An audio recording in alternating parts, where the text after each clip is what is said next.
በስመ አብ ወወልድ ወመንፈስ ቅዱስ አሐዱ አምላክ አሜን።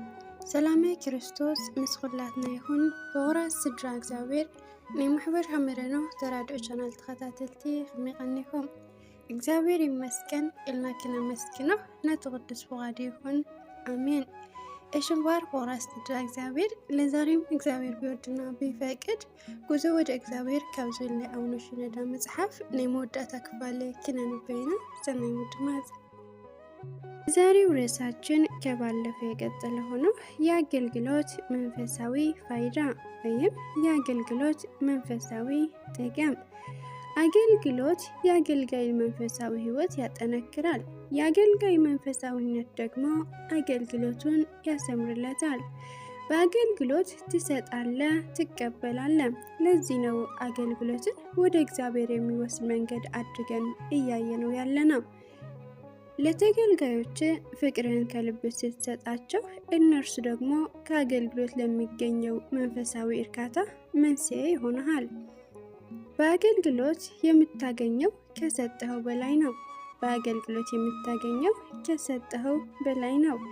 ያዘነውን ስታጽናና፣ ለተቸገረው መፍትሄ ስትሰጥ፣ የህይወት መንገድ ስትመራ፣ በመንፈስ የምታድርገው ሐሴት ቃላት ሊገልጹት ከሚችሉት በላይ ነው።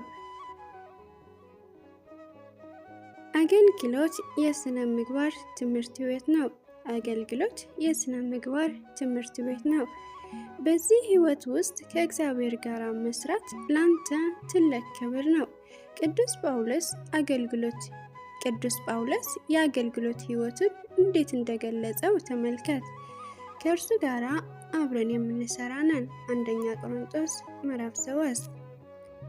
በአገልግሎት ውስጥ አንተ ከእግዚአብሔር ጋር ስትሰራ እግዚአብሔር ደግሞ ካንተ ጋር ይሰራል። በዚህም ብዙ ድንቅ ነገሮችን ታያለህ። በአስቸጋሪ ጉዳዮች ሁሉ እየገባ መፍትሄ ሲሰጥ ታገኘዋለህ። ሰውና እግዚአብሔርን ለማገልገል ያልተነሱ ሰዎች እድገታቸው በራሳቸው የሚቋጩ ምስኪኖች ናቸው። ያለ አገልግሎት የመንፈስ ፍሬዎች ሊገኙ አይችሉም። ከአገልግሎት ፍቅርን፣ ትህትናን መማር ይቻላል። አገልግሎት የጸሎት ትምህርት ቤት ነው። አገልግሎት የጸሎት ትምህርት ቤት ነው። ብዙ አገልግሎት በሰጠህ ቁጥር የእግዚአብሔርን እርዳታ መፈለግህ ይጨምራል። በዚህ ጊዜ ያለህ አማራጭ መጸለይ ነው። ችግሮች ባይታዩህ እንኳን አገልግሎት እንዲባርክልህና እግዚአብሔር ብቻህን እንዳይተውህ ትጸልያለህ። አገልግሎትህ የልምድ ብቻ እንዳይሆንብህም ትጸልያለህ። ስለ ስሜን ብለህ ጸንተህ አልደከመህም። ዳሩ ግን የምነቅፍብህ ነገር አለኝ። የቀድሞ ፍቅርህን ትተሃልና እንግዲህ ከወዴት እንደወደቅህ አስብ፣ ንስሐም ግባ፣ የቀደመው ስራህን አድርግ። ራዕየ ዮሐንስ ምዕራፍ 2።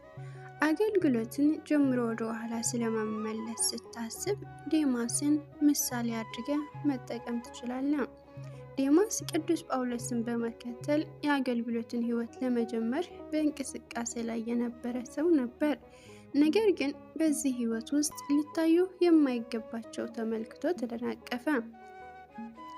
ዴማስ የአሁኑን ዓለም ወዶ ትቶኛል። ሁለተኛ ጢሞቴዎስ ምዕራፍ 4። ከአገልግሎት የምታገኘው ምድራዊ ጥቅም እንዳለ እያሰብክ ከተጓዝክ ነገር ሁሉ አይሰምርልህም። በአጠቃላይ ይህ ሀሳብ ከውስጥህ ካልወጣ የይሁዳ ዕጣ ይገጥመሃል። ስለዚህ በዚህ ታላቅ ህይወት ውስጥ እግዚአብሔር የሚሰጥህን ብቻ ለመቀበል ተዘጋጅ እንጂ ምንም ነገር አያጓጓ። ስኬታማ የአገልግሎት ህይወት እንዲኖርህ ፍቅር ይኖርህ። ስኬታማ የአገልግሎት ህይወት እንዲኖርህ ፍቅር ይኖርህ። እግዚአብሔርን ውደድ፣ መንግስቱንም ውደድ፣ ሰውን ሁሉ ውደድ። ፍቅርን ያመጣል። ነገር ግን አንተ አገልግሎትህን እንደ ስራ ብቻ፣ እንደ ግዴታ ወይም ለተለየ ዓላማ ማስፈጸሚያ የምትመለከተው ከሆነ ትርፍህ ምንድን ነው? ብዙ ጊዜ ወደ ኋላ መመለስ መሸነፍ የሚያጋጥመው አገልጋይ ከመነሻው ዓላማው ሳያስተካክል የገባ ነው። በትክክለኛው መንገድ ዓላማው ተረድቶ እንዲሁም ፍቅሩ ኖሮት ወደ ሕይወት የመጣ ቢሆን አስፈሪ ነገሮች እንኳን አይበግሩትም። ይልቁንም እንደ ቅዱስ ጳውሎስ ከጌታዬ ፍቅር ማን ይለየኛል እያለ ይበረታል። ከክርስቶስ ፍቅር ማን ይለየናል? መከራ ወይስ ጭንቀት ወይስ ስደት ወይስ ራብ ወይስ ራቁነት ወይንስ ፍርሃት ወይንስ ሰይፍ ነውን? ሮሜ ምዕራፍ 8። ፍቅር ሁሉን ይታገላል። ፍቅር ሁሉን ይታገላል። አንደኛ ቆሮንቶስ ምዕራፍ 13። ወንድሜ ሆይ አንተም አታፈግፍግ። ከእግዚአብሔር ከመለየት በቀር የሚያስፈራህ ነገር አይኖር።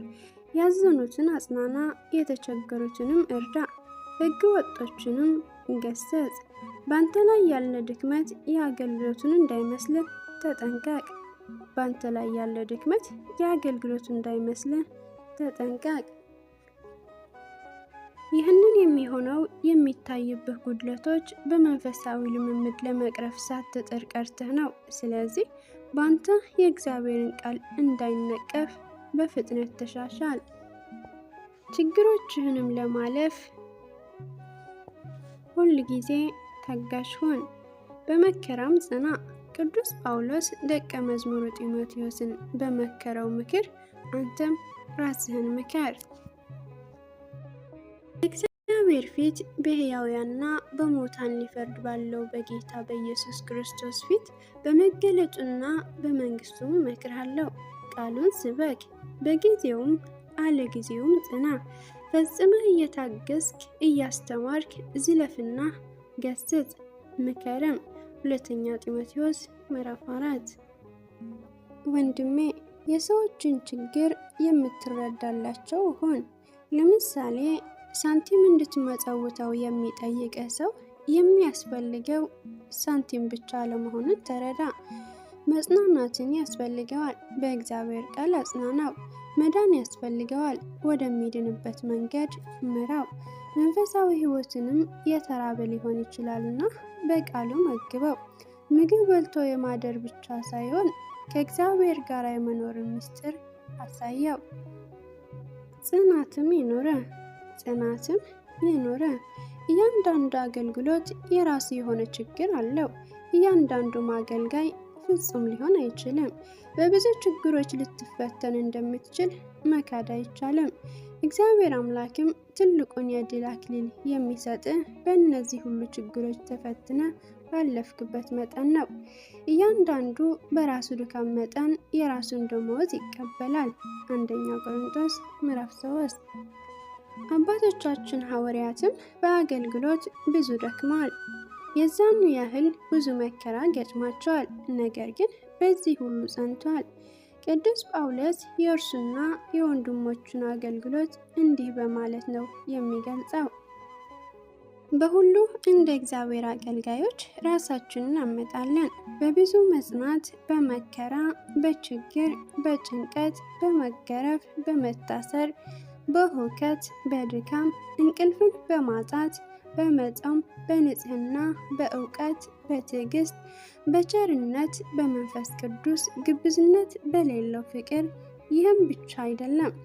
ቅዱስ ጳውሎስ በሁሉ እንገፋለን እንጂ አንጨነቅም፣ እንታመናለን እንጂ ተስፋ አንቆርጥም፣ እንሰደዳለን እንጂ አንጣልም፣ እንወድቃለን እንጂ አንጠፋም እያለ ለአገልግሎት ያለው ቁርጠኝነት በእግዚአብሔር ላይ ያለው አመኔታ ይገልጻል። ቅዱስ ጳውሎስ ብቻ ሳይሆን ለአገልግሎታቸው ታማኝ ሆነው በመከራ ጸንተው የተጋደሉ ሌሎችም ሐዋርያት አሉ። እንደ ምሳሌ ወንጌላዊው ቅዱስ ዮሐንስ መመልከት እንችላለን። ወንጌላዊ ቅዱስ ዮሐንስ የራእይን መጽሐፍ በፍጥም ደሴት ሆኖ የሚጽፍበት ጊዜ የተቀበላቸው መከራዎች ብዙዎች ናቸው። እኔ ወንድማችሁ የሆንክ ከእናንተ ጋር አብሬ መከራውንም መንግስቱንም የኢየሱስ ክርስቶስንም ትዕግስት የምካፈል ዮሐንስ ስለ እግዚአብሔር ቃልና ስለ ኢየሱስ ምስክር ፍጥም በምትባል ደሴት ነበርኩ። ራዕየ ዮሐንስ ምዕራፍ 1። ሌሎች የእምነት አርበኞቹን ልጠቁምህ እችላለሁ። በአንበሶች ጉድጓድ የተጣለው ነቢይ ዳንኤል፣ በሚያስፈራ ነበልባላዊ እሳት አዘቅት ውስጥ የተጣሉት 3 ወጣቶች፣ አንገቱን ለሰይፍ የሰጠው ሐዋርያው ያዕቆብ፣ ለመንገድ ጠራጊነት ሕይወቱን እስከ ሞት የጸናው መጥምቁ መለኮት ቅዱስ ዮሐንስ። ሁሉንም እንዳላነሳለህ ጊዜም ስፍራም አይበቃኝም። ስለዚህ አንተም መጽሐፍትን መርምር፣ አባቶቻችን ምን ያህል ጠንካራ መንፈሳዊ ሕይወት እንደነበራቸው ያስረዳሃል።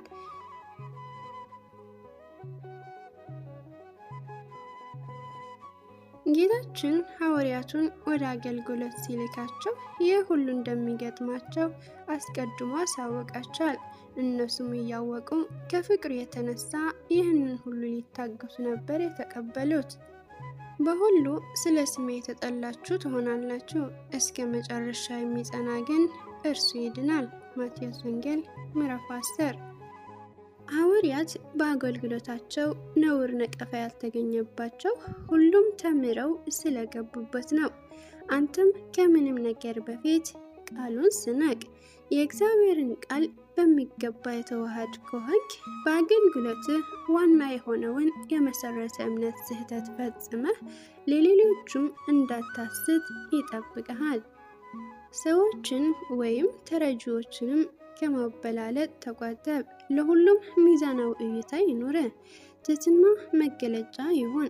ከራስህ የሆነ ምንም ነገር ስለሌለ አትታበይ። አገልግሎትን የራስህ ስሜት መገለጫ አድርገህ አትጠቀምበት። ታላቅ ለመሆን ከፈለክ እግዚአብሔር ላንተ የተናገረውን ስማ። ማንም ከእናንተ ታላቅ ሊሆን የሚወድ የእናንተ አገልጋይ ይሁን። ከእናንተ ማንም ፊተኛ ሊሆን የሚወድ የእናንተ ባሪያ ይሁን። ማቴዎስ ወንጌል ምዕራፍ 20። ቅናት ይኑር። ከራስ ይልቅ ለጌታ ስም ቀናተኛ ሁን። ከራስ ይልቅ ለጌታ ስም ቀናተኛ ሁን። ላንተ ክብር እንዲሆን ከአገልግሎት አንድ ስንዝር አልተሰጠህም።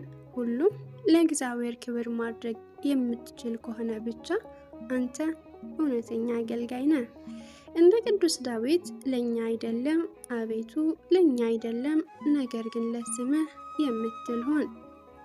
እንግዲህ በእነዚህ ሁሉ ውስጥ የአገልግሎት ምንነት፣ ስፋት፣ ውስንነት ከተመለከትን አንተም አገልግሎት የመድረክና የተወሰኑ ግለሰቦች ብቻ ኃላፊነት እንዳልሆነ ተረዳ ማለት ነው።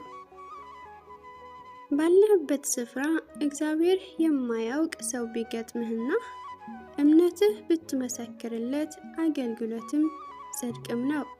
ስለዚህ በሰው ፊት ለሚመሰክርልኝ ሁሉ እኔ ደግሞ በሰማያት ባለው በአባቴ ፊት እመሰክርለታለሁ። ማቴዎስ ወንጌል ምዕራፍ 10። ወንድምህ ተርቦ ብታየውና ካለህ አካፍለህ ሕይወትን ብታትርፍለት ይህም ወደር የሌለው አገልግሎት ነው። አቅም አጥተው ረዳት የሚሹ ወይም የሚፈልጉ እናትና አባቶች ብትረዳ በስራ እግዚአብሔርን ደስ የምታሰኝበት የፍቅር አገልግሎት ነው። አላዋቂዎች ገፍቷቸው በበሽታ ተጎድተው ህብረተሰቡ ያገለላቸው ህመምተኞች ብትንከባከብ አገልግሎትህን እየፈጸምክ ነው። በችግር ታጥረው መውጫ መግቢያ የጠፋቸው ዘመናቸው በሐዘን በትካዜ የሚጋፉ ሰዎች ከእውቀትህ ለችግራቸው የመፍትሄ አቅጣጫ የሚጠቁም ነገር ብታካፍላቸው እንዴት የተወደደ አገልግሎት ነው! በአጠቃላይ አገልግሎት ዘርፈ ብዙ ዋጋውን ብዙ ነውና አገልግሎትን ፈጽም። ሁለተኛ ጢሞቴዎስ ምዕራፍ 4። በመጨረሻም ይሄ ሁሉ ጌታችን በሚመጣበት ሰዓት የምትጠየቀው ስለሆነ በአገልግሎት ውስጥ መልስ የምትሰጥ ሆነ ተገኝ። ማቴዎስ ወንጌል ምዕራፍ 25።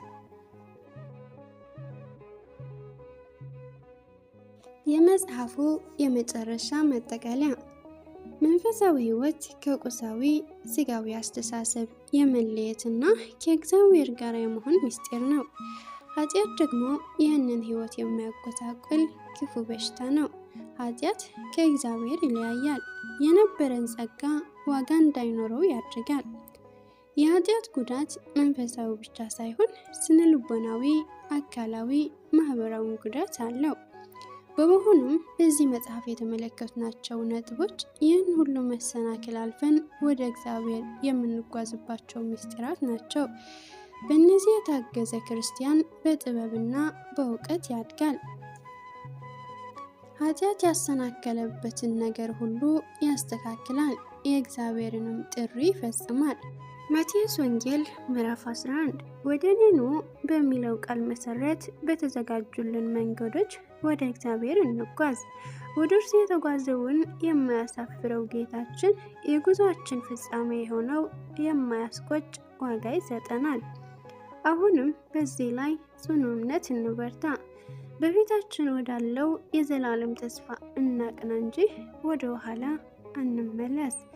ዕብራውያን ምዕራፍ 12 አንተም ከዚህ በላይ የተቀመጡልህ ማለትም በስድስቱ ምዕራፎች የቀረቡልህን መንገዶች ለማወቅ ሳይሆን ለሕይወት የምትጠቀምባቸው መሆን አለብህ። እውቀት ብቻውን ያስታብያል፣ ነገር ግን በፍቅር የምታድገው ይሄ ሁሉ መንፈሳዊ ልምድ ያጸናሃል፣ ያበረታሃል። ሁሉን እያደረግ በእግዚአብሔር ቸርነት እንጂ በራስ ኃይል እንዳልሆነ እመን። በሁሉም ለሁሉም የሰራዊት ጌታ እግዚአብሔር ይርዳን። ስለ ቃሉ ናይ ቃሉ ባለቤት እግዚአብሔር አምላክ ይኽበር ይመስገን። ናይ ብፅወ ቅዱስ አቡነ ሽኖዳ ካብ ጸጋ በረከቶም ይኽፈልና። ጉዞ ወደ እግዚአብሔር ዝብል ናይ አቡነ ሽኖዳ መጽሓፍ ኣብዚ ይዛዘም ኣጀሚሩ ዘፈጸመና ንዓይኒ ኸንብብ ናኻቱም ንኽትሰምዑ ዝረደና እግዚአብሔር ይኽበር ይመስገን። ካብዚ መጽሓፍ ንመንፈሳዊ ሕይወትኩም ዝጠቅም ብዙሕ ነገር ተማሂርኩም ትኾኑ ተስፋ ገብር። ዘንበብናዮም ሰማዕናዮም ቃሉ ንፍርዲ ዘይኮነስ ሕይወት ይግበረልና። ወስብሐት ለእግዚአብሔር ወለወላዲቱ ድንግል ወለመስቀሉ ክብር አሜን።